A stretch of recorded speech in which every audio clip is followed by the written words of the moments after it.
Now on BBC One at almost 9:40, the main news with Jan Leeming.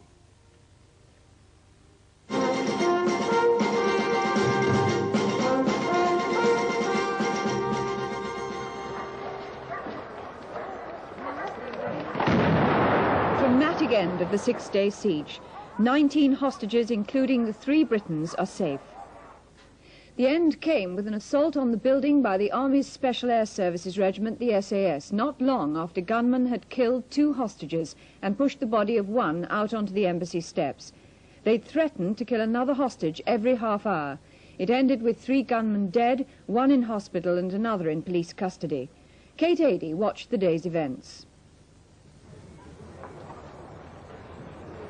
At 7 o'clock, armed police moved in front of the embassy. 2 men ran forward with a stretcher and went into the porch. A body was put on the stretcher and, under cover from the marksman, taken out towards an ambulance.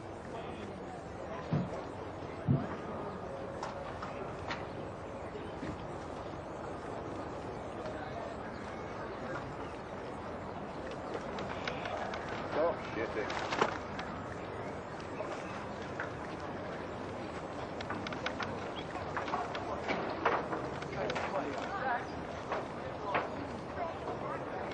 Then Scotland Yard told the waiting press that 3 shots had been fired and a hostage had been killed. There were no details at that time as to who the man was or to why he'd been killed. The atmosphere seemed calm, with just a little tension in the air. Then some men were seen heading across from adjacent balconies on the first floor. There you go, there you go.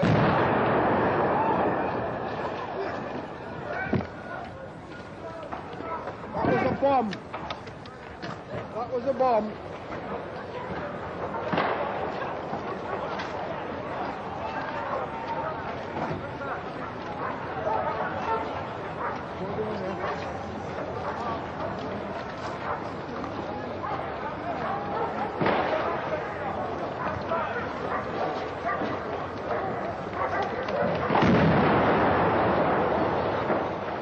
The explosion ripped through the building. A pall of smoke covering the front of it. The SAS had moved in.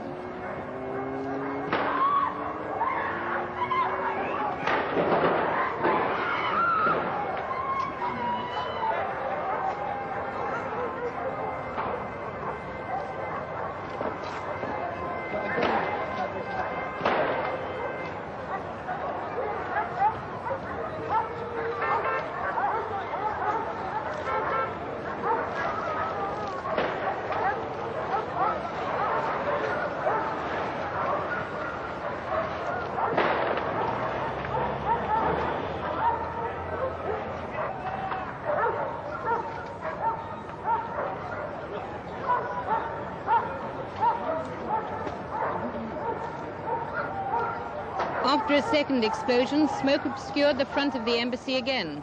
And then there was gunfire. It seemed to come from all around the building.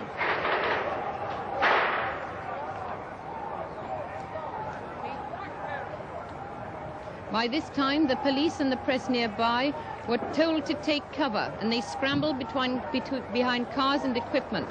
Shots rang out all over the street.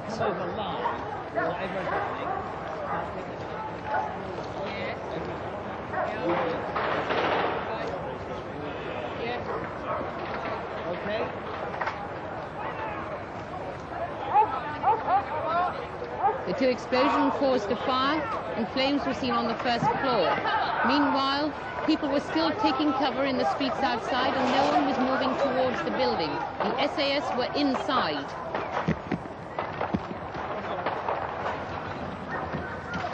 The first hostage to come out was BBC sound recordist Sim Harris.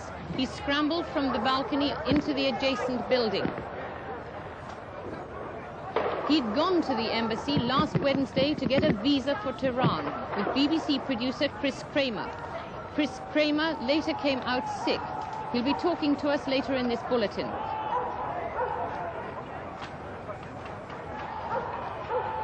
The embassy by then was surrounded by activity and a seeming confusion. The emergency services moved closer.